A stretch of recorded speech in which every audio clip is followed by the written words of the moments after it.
Hi, my name is Bridgetta Newman, and in 2019, I became a vegan, and everything that I thought I knew about food changed. Almost overnight, my health improved. The stomach problems that I've been having off and on for decades, it went away. The autoimmune disorder, it went away. I lost 30 pounds without even trying, and I just gained loads and loads of energy. And most importantly, I get to feel good every single day. And now I work with Black women ages 50 and over who are interested in a vegan lifestyle so that they might improve their health. I make the connection between food and health within the Black community. And I share super easy changes that you can make that will be healthy choices.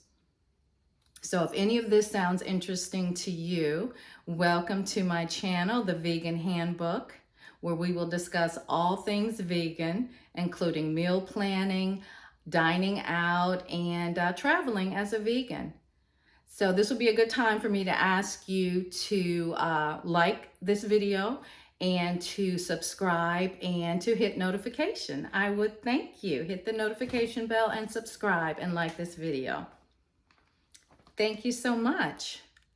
So I'd been out traveling, and when I came home, I had no food. I had nothing really in the house. So it was time for me to go out and get some groceries. And that's one of the first things that people ask me when they find out that I'm vegan. Well, what do you eat? So as it happened, I saw a really good video, and I want to give a shout out to Toni Mitchell. I saw her YouTube video at Toni Mitchell, and it was entitled Vegan Grocery Shopping. It was a really good video, and it was time for me to do some vegan grocery shopping. So I went out and bought some items. Now, in Toni Mitchell's video, she took the audience with her grocery shopping. I did not do that. I needed to get in and get out, do my little thing, and get home. But now I'm home in my kitchen, and I want to share with you the items that I purchased at the grocery store and what I might do with them. So I like to eat. Okay, I love to eat, but I do not love cooking. And so most of the meals that I cook or that I prepare, they're not going to be super complicated. I'm not going to do a whole lot of ingredients and a whole lot of steps. I'm just not that kind of person, but there are people who love to cook, and so hats off to them. I'm not one of them, but I want to share with you the foods that I bought. Let me switch the camera over if I can. And it looks like I can't. So this is my first video, so hang in there with me. So I want to share with you what I bought here. I got loads and loads of produce, okay? Because I like to have, for breakfast, I love to start out with a smoothie. So everything I buy, most of the produce that I get will be organic. And I want to avoid the chemicals, the herbicides, the pesticides. They're not only are they not good for you, they cause a lot of health problems, serious health problems. They have been linked to cancer and diabetes and other things like that. So anyway, long story short, this is some of the fruit that I'll be using to make my smoothies. I like to make those pretty much every day. I'll start with a banana. I like apples, oranges, pears, strawberries, pineapples are really good in the smoothie or alone. And I almost always add ginger, fresh ginger root. Okay. So another thing that I like to have for breakfast, especially once the weather gets cooler. I know it's the fall, but we still have nice weather. I like to do like oatmeal sometimes.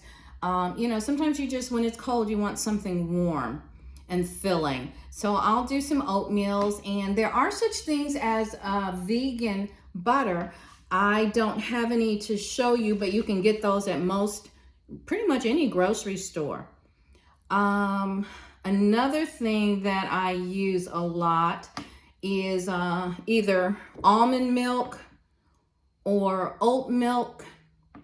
And I use that. I like to have cereal. Cereal is one of those things, and my cereals tend to be like granolas, things like that, that are organic oats.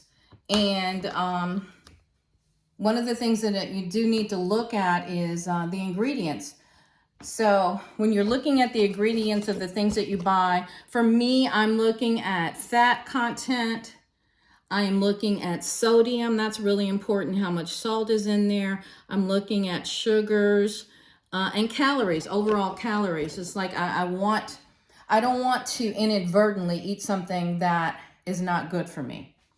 So those are some of my breakfast items, because people always ask, well, what do you eat? Another thing that I like to have for breakfast sometimes is avocado toast.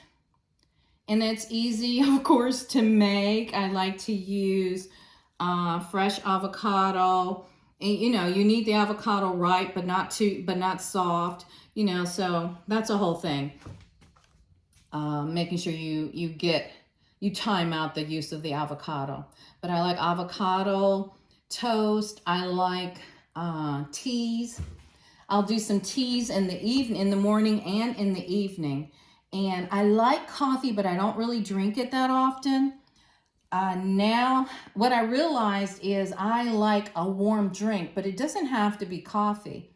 So right now I'm into cacao powder. This is one that I found on Amazon, and I like it. I like it a lot.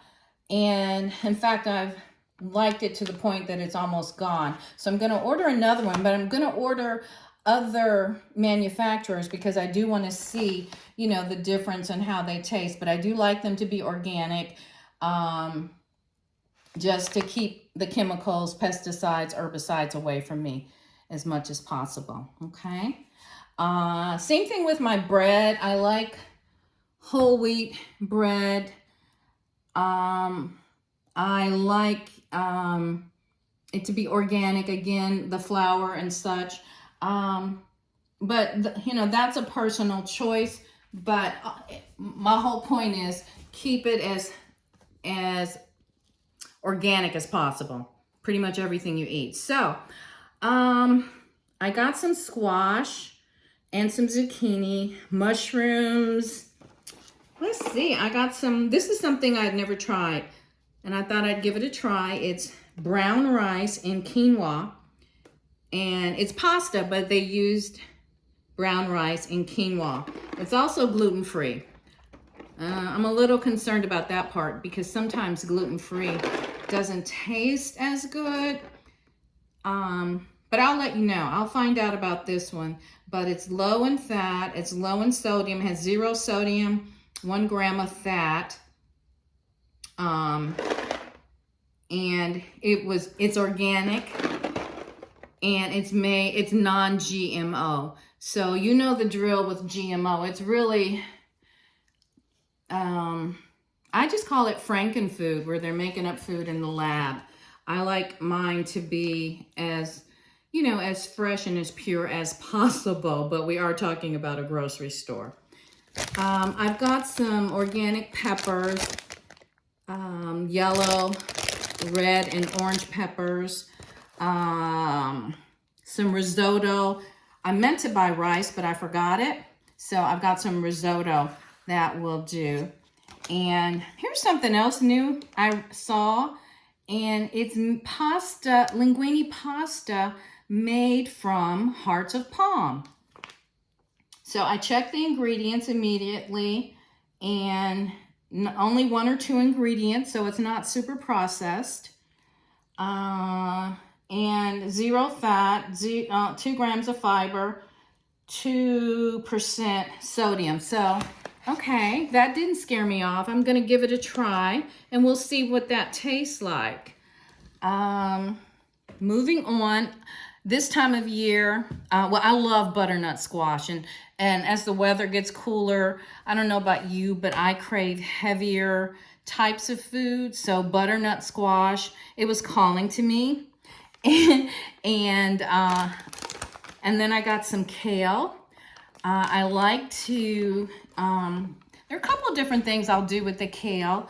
I might have it in a smoothie, just put some in a smoothie with my fruit, because it has a lot of nutrients in it that are really helpful and good for you. So, or I might just cook it with onions and peppers and garlic. So a couple of things. It just depends on what I feel like. I also got some organic pinto beans. Not quite sure what I'm going to do with that, but I love beans and I have them probably at least once a week.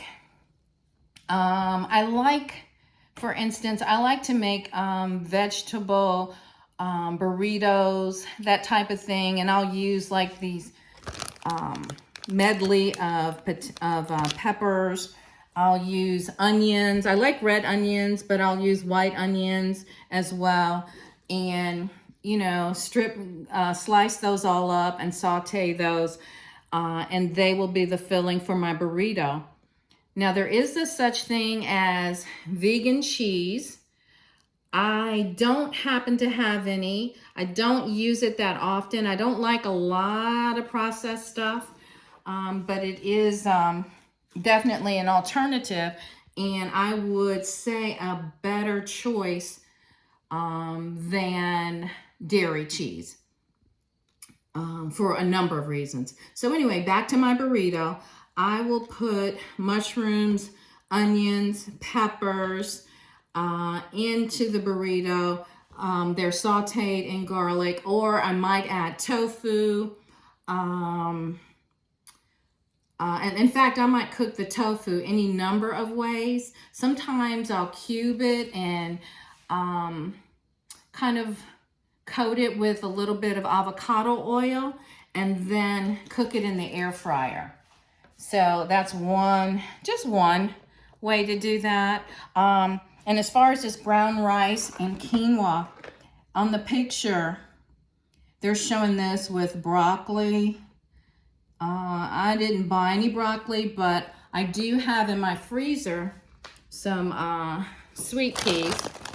So I may cook this this pasta and add avocado, add the onions and peppers and mushrooms. I do that a lot. I love mushrooms and garlic and onions and peppers. Not only does it taste delicious, it's so nutritious for you. Let's see. Oh, sweet potatoes. I'm really fond of sweet potatoes. And, oh, it's not a great picture. I'm sorry. We're going to fire the cameraman. Let's see. What else do I have here? Oh, potatoes. White potatoes. You know, a good baked potato with mushrooms. I love that. I'm also super fond of French fries, and I will cook those. I will slice them, and like I said, I'll use a little bit of avocado oil and put them in the air fryer. I also like to go with that. I have some, what do you call them? I think they're called Impossible Burgers. It's something like that. Those are, you know, they're very, very processed. The idea is that it is not meat, but if it's not healthy, you got to look at that, you know. And so I'm kind of iffy about that. I don't eat them that often. And I don't know if it's that particular brand. I don't want to say Impossible Burger. It's just an alternative to meat burger. I do like the bean burgers. And of course, they vary in taste by brand. I am very fond of cilantro. So it's a really good herb. I love how it smells. And I saw this somewhere that when you get cilantro, you bring it home, you rinse it in cool water. You wrap it in paper towel and put it into a glass container with some water, a little bit of water, and put it in the fridge just like this. And it will last so much longer than if you just put it in your produce drawer. I've been trying it for, oh, I don't know, about two months now, and that is very true. So it works out great. Nice little tip to do that with your cilantro, really your fresh herbs, because I'm a big fan of fresh herbs. Not only do they add a lot of flavor to your food, they also are very beneficial. So I tried these Mediterranean veggies at a store. They were giving out samples and they were delicious. They're seasoned really well, and it's easy. You know, again, my air fryer gets a lot of love. It really does. Now that supposedly it's going to get cooler, I might start using my oven. And so, but the point is, you can just put these in your oven or in your air fryer, coat with a little, I use avocado oil, and instead of olive oil, it has a lower smoke point, so it gets to a certain temperature, and then it's harmful to you. It's toxic. So that's why I use avocado instead of olive oil for cooking. Especially if you're going to put something in the oven or the air fryer. This is one of my favorite salts. It's just called real salt. It says ancient kosher sea salt. I don't have a way to verify that it's ancient, but it says it is. It says it's kosher. So we're just going to go with that. But I do like the flavor. I like the taste. I like the consistency of it. It's you know, kind of coarse. And so it adds texture and all that. Let's see, I left out some things. Some of the things that I like for snacking. So, nuts. I got some cashews here, but I like all kinds of nuts. I get them raw and unsalted because that's just a more healthful way to consume them. And if you have, 1 ounce of cashews, that is about 4 grams of protein. So, and then there are other, peanuts I think have the most amount of protein per ounce. I think it's twice that. I think it's 8. So just a great snack. I like hummus. And with my hummus, I will eat that with celery, with carrot sticks. I will put that on my salad instead of a dressing. I like hummus a lot. So those are the items that I bought at the grocery store today. And let me put my camera back. Sorry about this rough cut here, but those are the items that I bought at the grocery store today. And I'll make several meals out of that, maybe about 4 days worth of, at least 4 days worth of meals. The items that are frozen, the frozen items, of course, I can take my time and eat those. But I do want to go over some choices between fresh produce, frozen produce, or canned. And of course, fresh is always the first option or the best option when possible. But of course, if you get fresh produce, you do want to make sure, again, that if possible, if it's organic. And if you are aware of the listing that comes out, the Dirty Dozen, about the produce that has the highest amount of pesticides and herbicides in them, and the ones that you just don't want to get unless they are organic. The softer fruits with the thin skins tend to be on that list year after year after year, like strawberries, number one.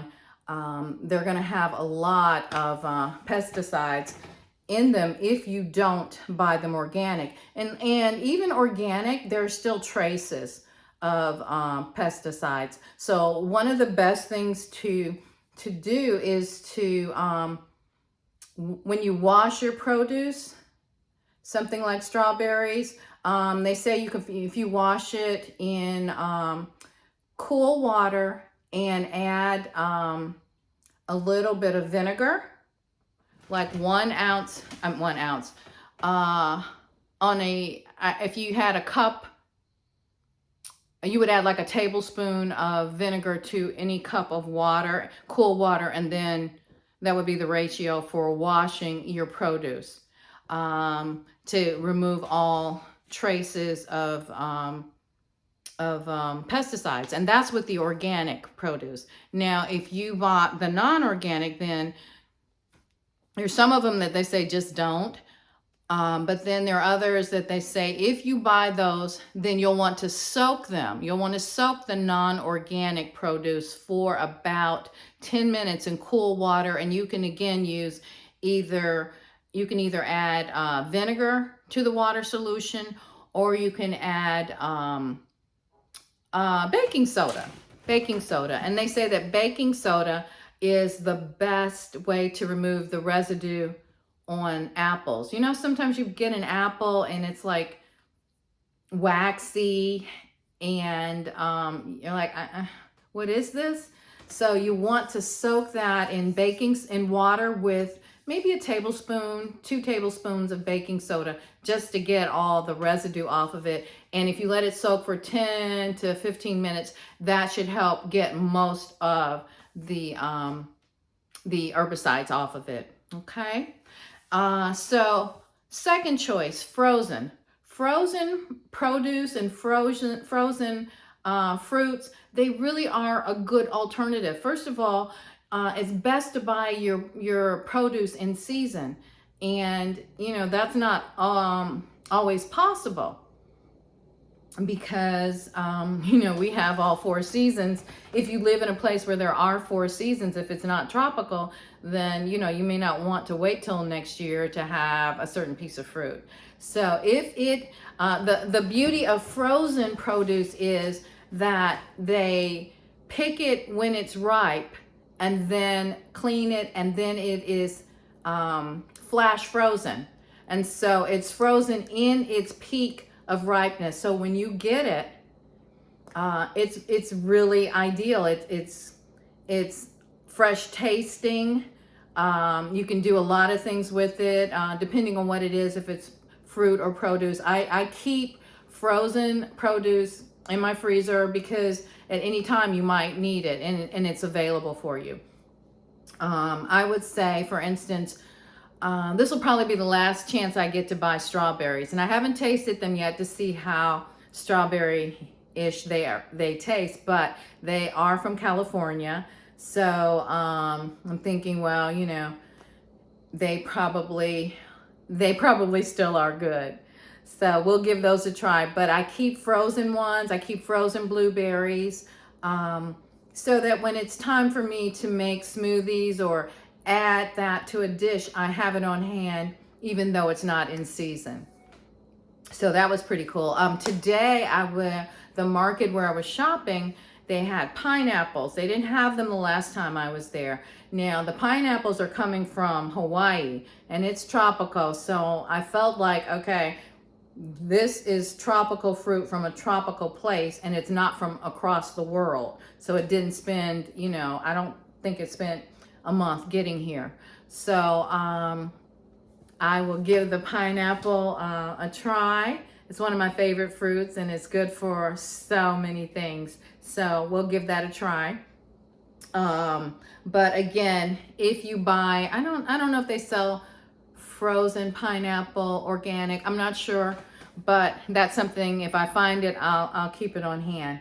Another thing I keep on hand, frozen mangoes. Those are always good to go in smoothies and salads and things like that. So my whole point is, frozen produce is a yes. It's a thumbs up. Now, what I don't really deal with are the canned fruits and the canned vegetables, simply because of the sodium. They preserve it so that it'll still be good at whatever point you open that can, and that can be, a long time. So, so they have it's enclosed in metal, and it's got sodium, or I don't know. It has a high amount of sodium, and it has a preservative. And so for that reason, I just don't fool with very many canned items. Let's see, what else did I want to talk with you guys about? Let me check my notes, because this is important. And one of the things that I did not don't have here represented is dessert. I have a sweet tooth, but I don't eat dessert every single day. I do like dark chocolate. And so sometimes I'll just take a couple squares from a candy bar that's dark chocolate, where it has like a high amount of cacao. I also will drink my organic cacao powder, because I'll make that coffee. It's a coffee-like drink, but it doesn't have caffeine in it. And I'll use a non-dairy creamer with that. There's, I think it's made from almond milk, and it's flavored, so it makes it really delicious. And that will soothe my sweet tooth most of the time.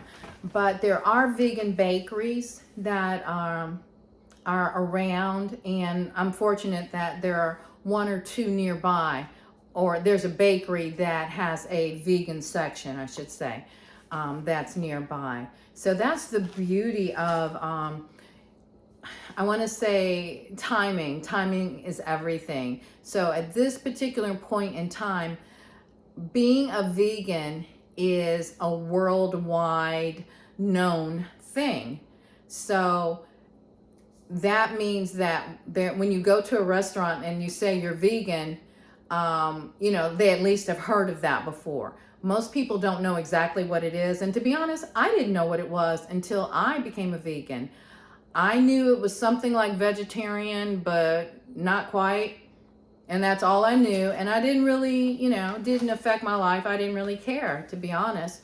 And so when I became a vegan, it was like, oh, okay. And so now you have to, I'm very patient when people don't know what that is, because I stumbled upon it and it became a whole point of my life. So let's talk about the difference between vegan, vegetarian, and vegetarian. Vegans eat no meat. They eat no animal products. So you're not going to eat meat. You're not going to eat chicken. You're not going to eat fish as a vegan. You're not going to eat any dairy products.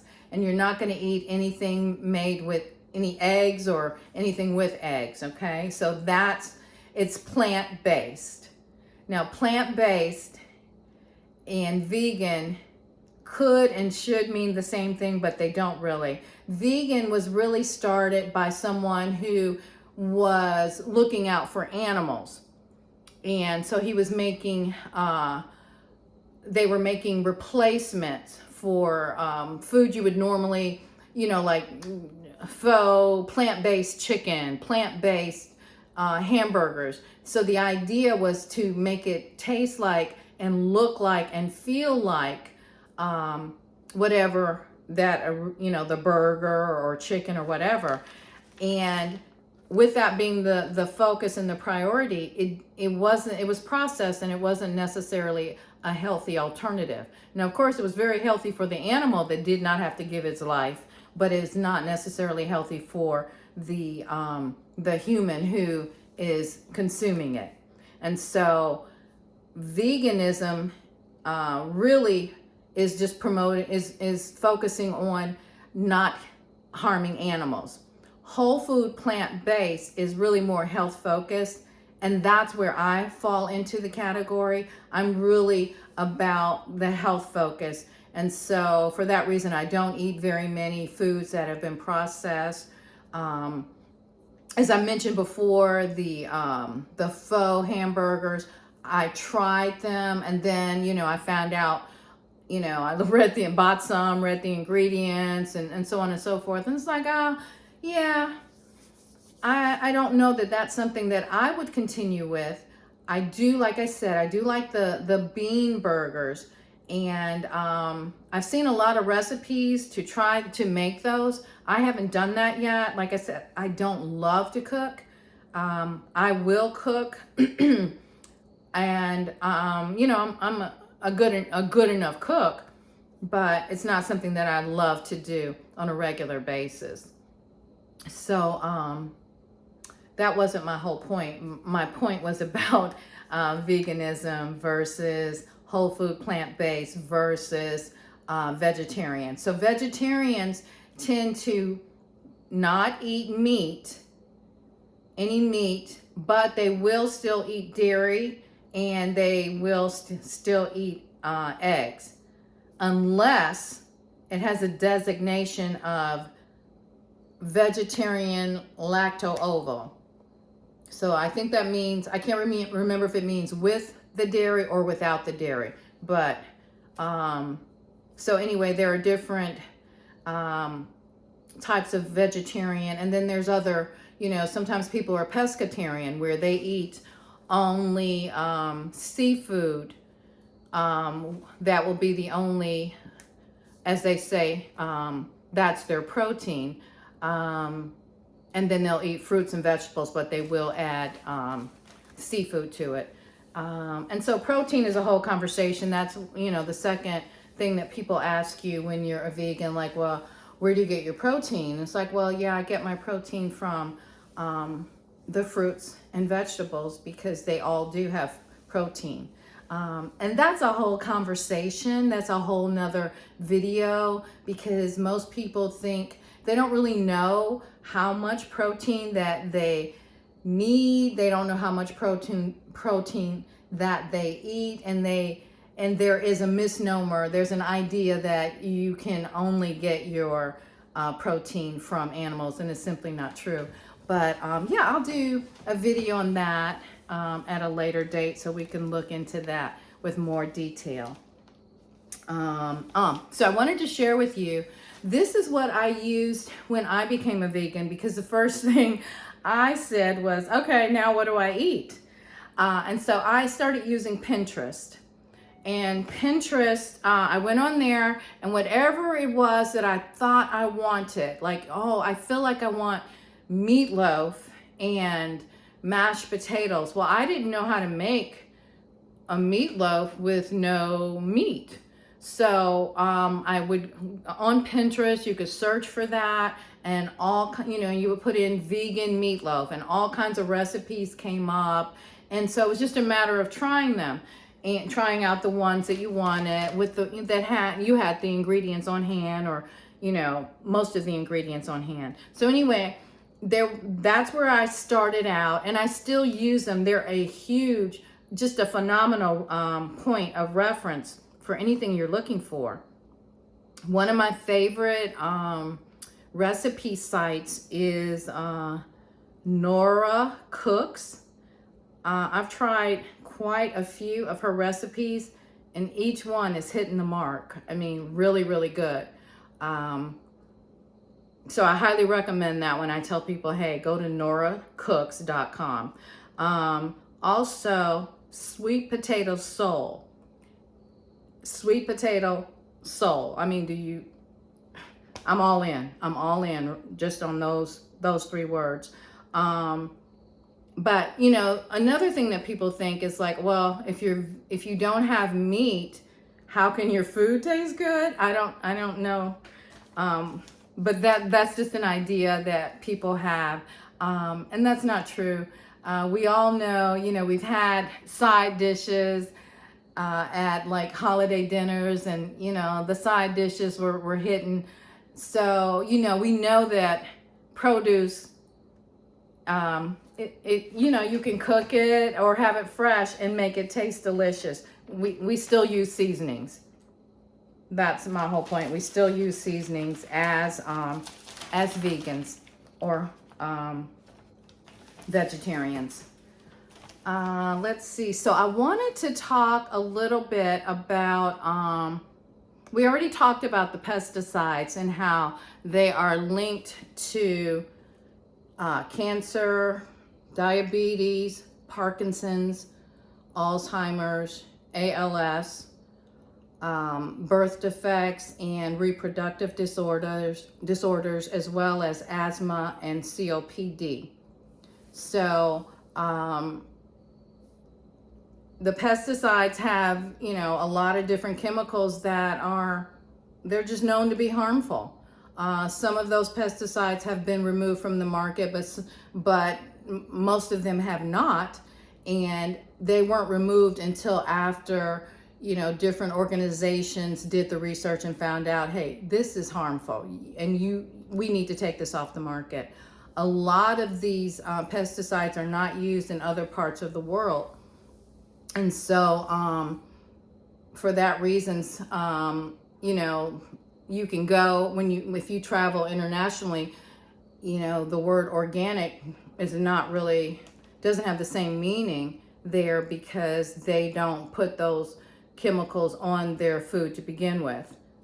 So, so that's a whole thing here in the US that you have to be aware of.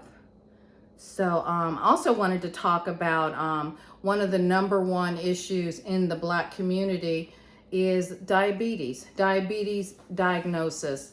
A Black person is 60 times more likely to be diagnosed with diabetes than a white person here in the States. And we are 2 times more likely to die from diabetes and 3 times more likely to have end-stage renal disease. And so it's not anything about our makeup that makes us more susceptible to diabetes. It is definitely based on some things like what we eat. So I'm trying to put this together. I wrote notes because I know I forget what I wanted to say.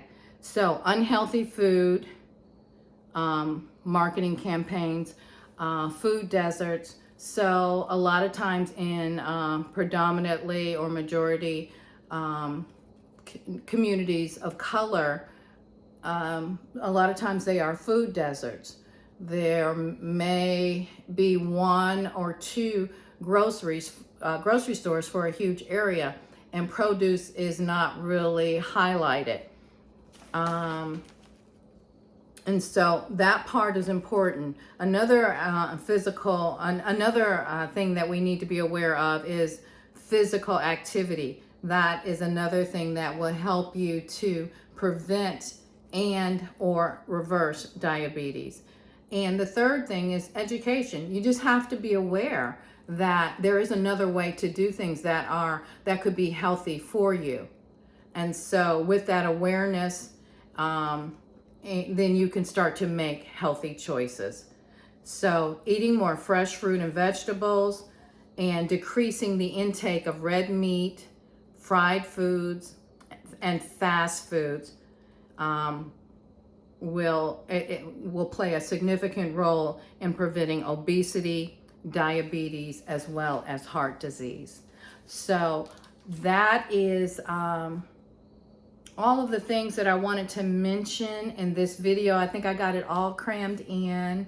I know I was talking fast, but I wanted to make those points to you. So again, my name is Brigetta Newman. This is the Vegan Handbook, and thank you for listening, and thank you for subscribing to my channel. Thanks. Have a good day. Bye.